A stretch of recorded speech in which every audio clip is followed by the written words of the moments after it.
Hello friends, मैं मुख्तार खान स्वागत करता हूं अपने चैनल लॉ लेक्चर में। फ्रेंड्स, आज हम धारा 167 सीआरपीसी को समझेंगे और साथ में ये भी समझेंगे कि पुलिस कस्टडी और जुडिशियल कस्टडी में क्या अंतर है। फ्रेंड्स, आज का टॉपिक सीआरपीसी से और धारा 167 से। इसको डिस्कस करने से पहले मैं आपसे रिक्वेस्ट करूंगा कि आपको मेरा चैनल पसंद आता है तो आप इसे सब्सक्राइब करें, लाइक करें, अपने दोस्तों के साथ शेयर करें। फ्रेंड्स, तो लेट्स स्टार्ट धारा 167 सीआरपीसी।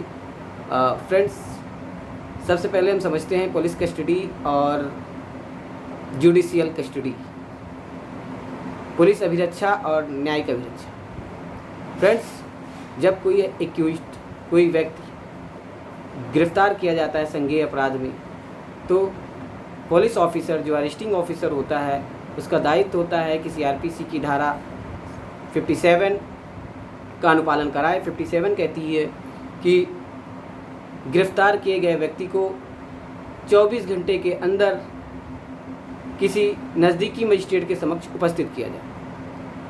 अब फ्रेंड्स,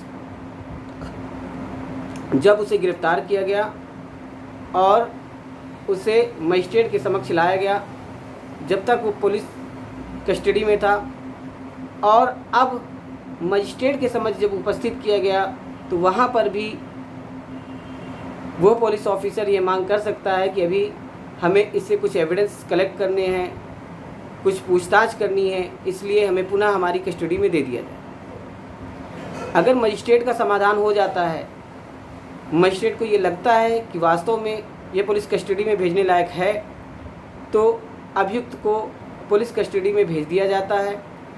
और अगर मजिस्ट्रेट का समाधान नहीं होता तो उसे न्यायिक अभिरक्षा में भेज दिया जाता है।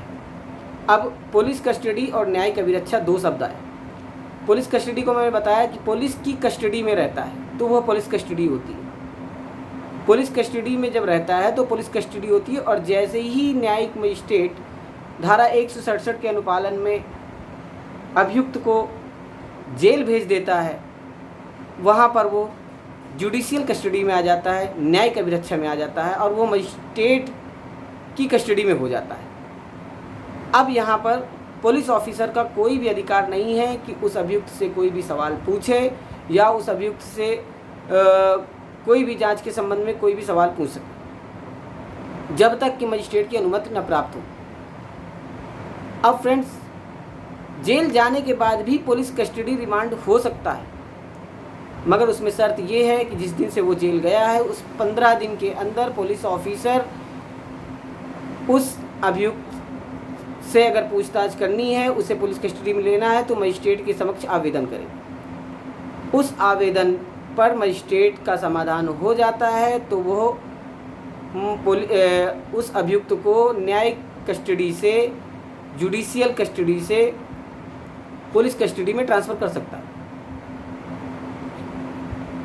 अब फ्रेंड्स, बात आती है कि जो जुडिशियल कस्टडी में मजिस्ट्रेट ने भेजा है उसे कितने दिन तक जुडिशियल कस्टडी में रखा जाएगा।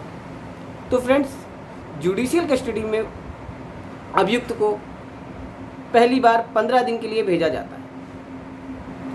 अगर इन्वेस्टिगेशन पूरा नहीं हुआ तो 15 दिन के लिए, मगर ये शर्त नहीं है कि वो 15 दिन के ही लिए रखा जाएगा। मजिस्ट्रेट का समाधान हो जाता है तो उस 15 दिन के लिए, 15 दिन से आगे भी उसे बढ़ा सकता है। मगर इस धारा में एक प्रोविजो है, और वो प्रोविजो, वो परंतु हमें ये बताता है कि कोई भी मजिस्ट्रेट किसी भी अभियुक्त को अगर उसका अपराध मृत्युदंड, आजीवन कारावास या 10 वर्ष से कम है, 10 वर्ष तक का है, तब अगर इन्वेस्टिगेशन पूरा नहीं होता है इतने दिनों में, 90 दिनों में अगर इन्वेस्टिगेशन पुलिस ऑफिसर द्वारा नहीं पूरा किया जाता है तो वो एक्यूज जो जेल में है उसे बेल का अधिकार प्राप्त हो जाता है। इसी तरीके से दूसरा इसका क्लॉज है जिसमें ये बताया गया है कि 10 साल से कम का कोई अपराध है तो उसमें अगर वो 60 दिन में इन्वेस्टिगेशन पूरा नहीं करता है पुलिस ऑफिसर या इन्वेस्टिगेशन ऑफिसर, तो उस अभियुक्त को अपनी बेल का, अपनी जमानत का अधिकार प्राप्त हो जाता है। इसमें फ्रेंड्स एक स्पष्टीकरण है, जैसे कि मैंने बताया कि 60 दिन 90 दिन अगर इन्वेस्टिगेशन पूरा नहीं होता है तो बेल का अधिकार हो जाता है। तो बेल का अधिकार हो जाता है, इसका ये मतलब नहीं है कि बेल दे दी जाएगी। बेल का वो जो स्पष्टीकरण है वो ये कहता है कि जब तक जमानत देने के लिए तैयार ना हो, अभियुक्त जमानत देने के लिए तैयार ना हो या वो जमानत देने के लिए तैयार है तो ही उसे बेल पे छोड़ा जाएगा। ऐसा नहीं है कि अगर वो जमानत नहीं देता है और सिर्फ इन्वेस्टिगेशन नहीं पूरा किया गया है दिए हुए समय में, विनिर्दिष्ट समय में, तो उसे छोड़ दिया जाएगा। उसे अपनी जमानतों का, अपने मुचालकों का, अपने बंदपत्रों का, सबका उसको अनुपालन करना पड़ेगा उस एक्यूज्ड को, तभी मजिस्ट्रेट छोड़ेगा। तो फ्रेंड्स, मैं आशा करता हूँ कि आपको समझ में आया होगा कि जुडिशियल कस्टडी और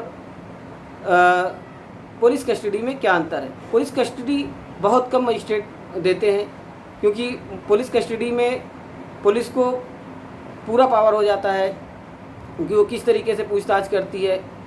तो इसलिए जो है पुलिस कस्टडी, और ये मजिस्ट्रेट भी जानते हैं कि पुलिस कस्टडी में अगर एक्यूज जाता है तो वो किस तरीके से उसके साथ पूछताछ होती है, इसलिए बहुत कम ही मजिस्ट्रेट द्वारा जो है पुलिस कस्टडी दी जाती है।